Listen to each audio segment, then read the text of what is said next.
Hey guys, once again welcome back to my channel AP Education Hub, and today in this video we'll discuss about the novel Macbeth by William Shakespeare.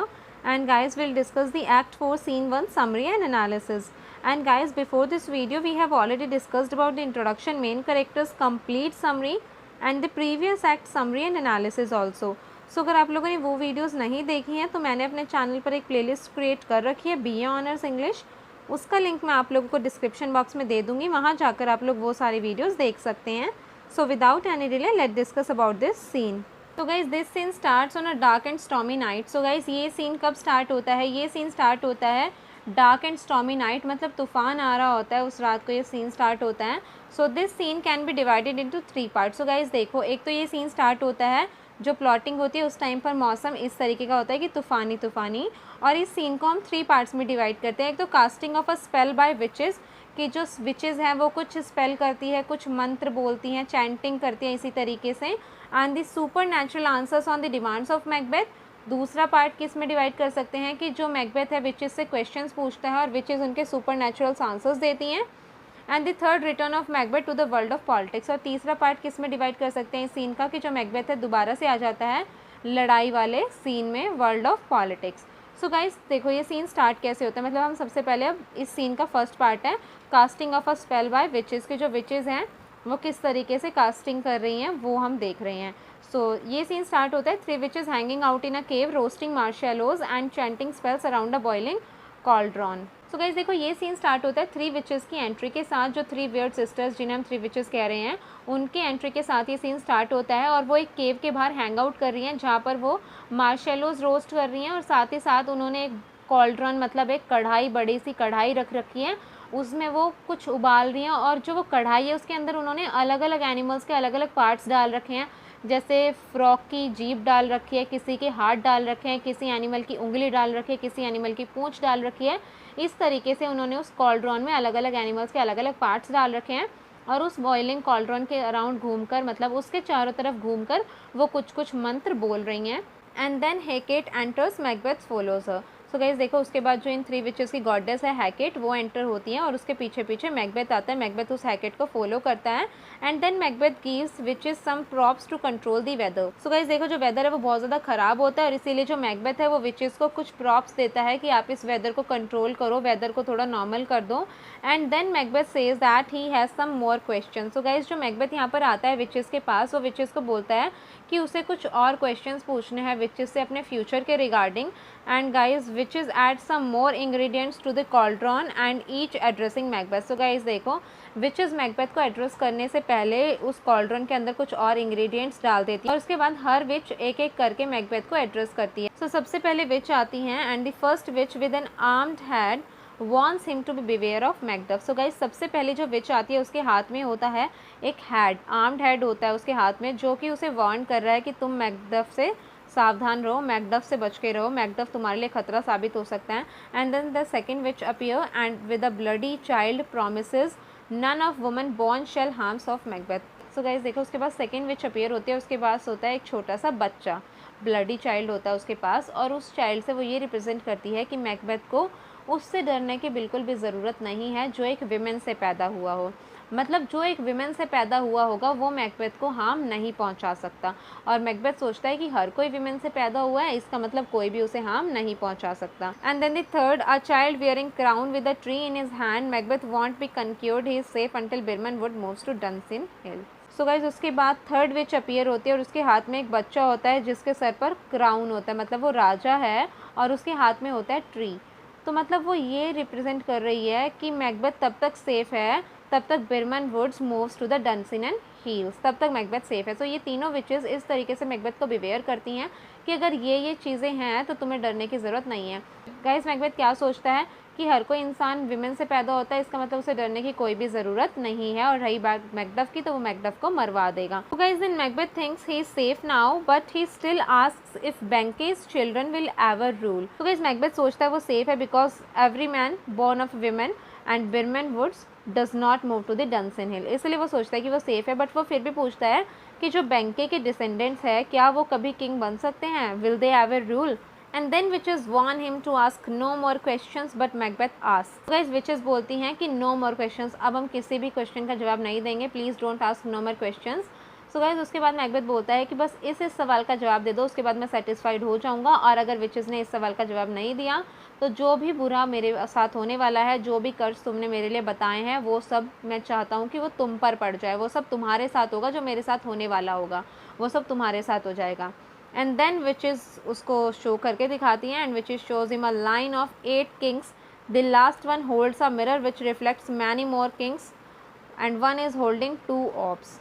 So guys देखो उसके बाद जब Macbeth ये बोलता है ना witches को कि विचेस सिर्फ इस लास्ट क्वेश्चन का जवाब दे दो, अदरवाइज जो भी चीज़ें मेरे साथ होने वाली होंगी वो तुम्हारे साथ हो जाएंगी। उसके बाद जो विचेस है वो शो करके दिखाती है मैकबेथ को, और वो 8 किंग्स मतलब 8 छोटे छोटे बच्चे होते हैं जो कि किंग्स होते हैं, वो शो करती हैं। और जो सबसे लास्ट वाला बच्चा होता है किंग, उसके हाथ में होता है एक मिरर, और उस मिरर में से रिफ्लेक्शंस आ रही होती हैं बहुत सारे और भी किंग्स की, और वो जो लास्ट में किंग होता है ना मिरर में, उसके हाथ में होती है 2 ऑर्ब्स।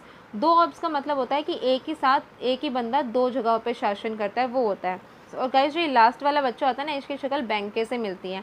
सो यहाँ पर आकर जो मैकबेथ है वो थोड़ा घबरा जाता है। And guys James 1 of England and James 6 of Scotland traced lineage back to Banquo, James had 2 orbs. तो देखो जो जेम्स 1 था ना इंग्लैंड का, इसे ही जेम्स 6 कहा गया है स्कॉटलैंड का। मतलब ये एक तरीके से 2 ऑर्ब्स, मतलब ये 2 जगह पर शासन कर रहा था, 2 जगहों की बागडोर इसने संभाल रखी थी।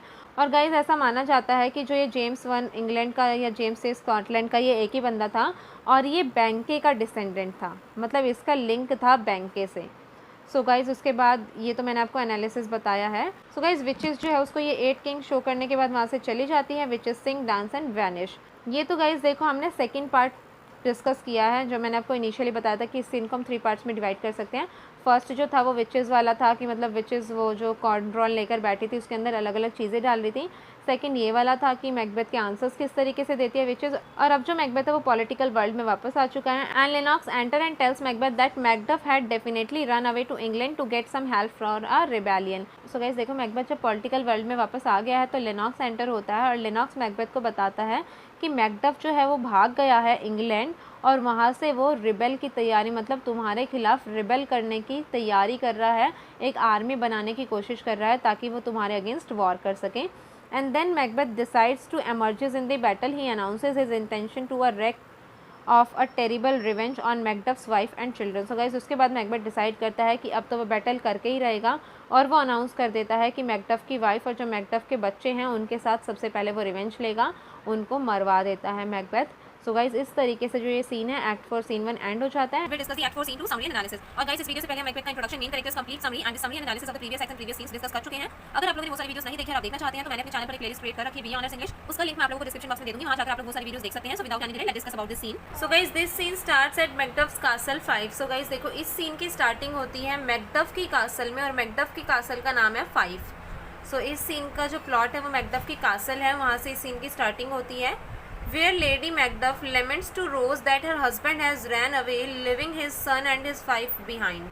So guys, लेडी मैकडफ यहाँ पर रोज़ को बोलती है कि मैकडफ उसका हस्बैंड इतना ज़्यादा लापरवाह है, मतलब उसे अपनी फैमिली की कोई भी टेंशन नहीं है, कोई परवाह नहीं है, वो अपनी फैमिली को मतलब अपने बेटे और अपनी वाइफ को यहाँ अकेला छोड़कर चला गया है।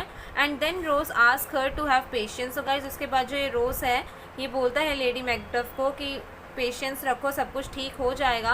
और उसके बाद जो रोज़ है, रोज़ डिफेंड्स मैकडफ। सो गाइस ये जो रोज़ है ये मैकडफ को डिफेंड करता है। ये कब डिफेंड करता है मैकडफ को? जब ये लेडी मैकडफ रोज़ को बोलती है that one actions do not make one looks suspicious but fear does, कि एक इंसान के एक्शंस उसको सस्पिशियस नहीं बनाते, लेकिन जो उसके अंदर का डर होता है ना वो उसको सस्पिशियस बना देता है कि हाँ कुछ ऐसा काम इसने किया होगा, इस वजह से वो यहाँ से भाग कर गया है।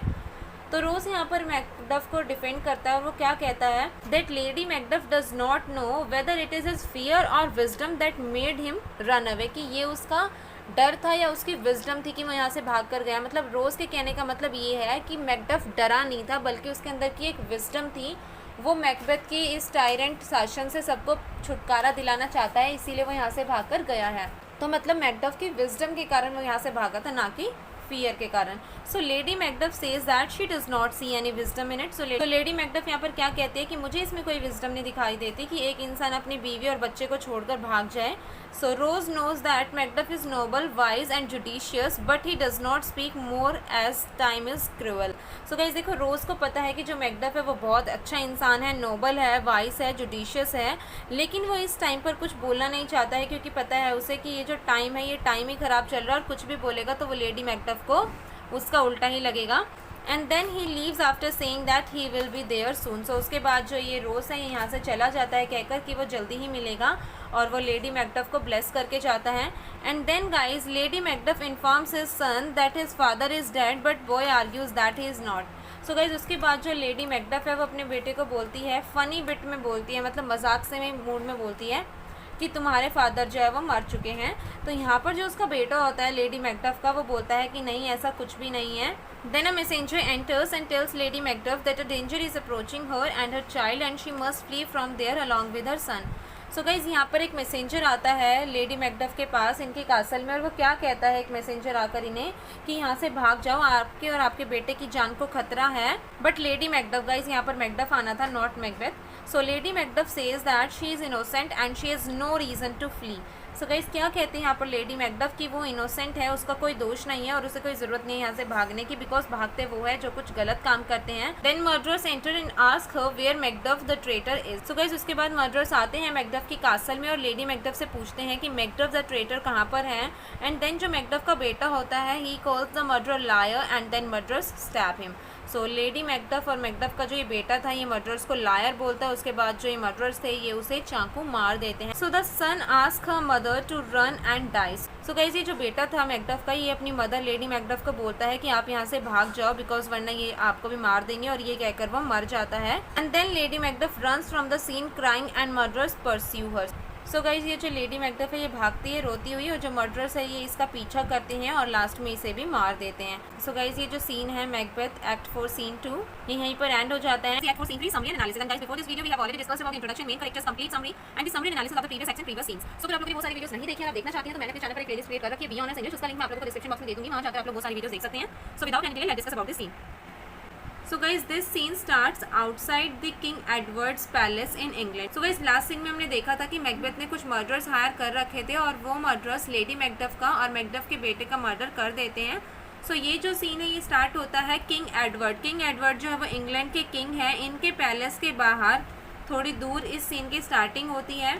Where Malcolm and Macduff talk to each other about tyrant Macbeth. So guys देखो, मैल्कम और मैकडफ किंग एडवर्ड के पैलेस से थोड़ी दूर बात करते हैं मैकबेथ के बारे में कि मैकबेथ जो है वो कितना ज़्यादा अत्याचारी है, कितना ज़्यादा क्रूअल है। And then Malcolm informs Macduff that he does not trust him because he has left his family in Scotland and he may be secretly working for Macbeth. So इस मैल्कम क्या कहता है यहाँ पर, देखो मैल्कम जो है वो किंग डंकन का बेटा है। सो मैल्कम यहाँ पर क्या कहता है कि वो मैकडफ पर ट्रस्ट नहीं करता है बिकॉज हो सकता है कि मैकडफ जो है सीक्रेटली मैकबेथ के लिए काम कर रहा हो, क्योंकि मैकडफ अपनी फैमिली को अकेले स्कॉटलैंड छोड़ आया है ये सोचे बिना कि उसकी फैमिली को कोई खतरा हो सकता है। मैकडफ यहाँ पर आ गया है, सो इसीलिए मैकडफ को मैल्कम बोलता है कि मैं तुम पर ट्रस्ट नहीं करता क्योंकि हो सकता है तुम मैकबेथ के लिए सीक्रेटली काम कर रहे हो। Then they talk further and then Malcolm ask Macduff if he thinks Malcolm deserves to rule Scotland.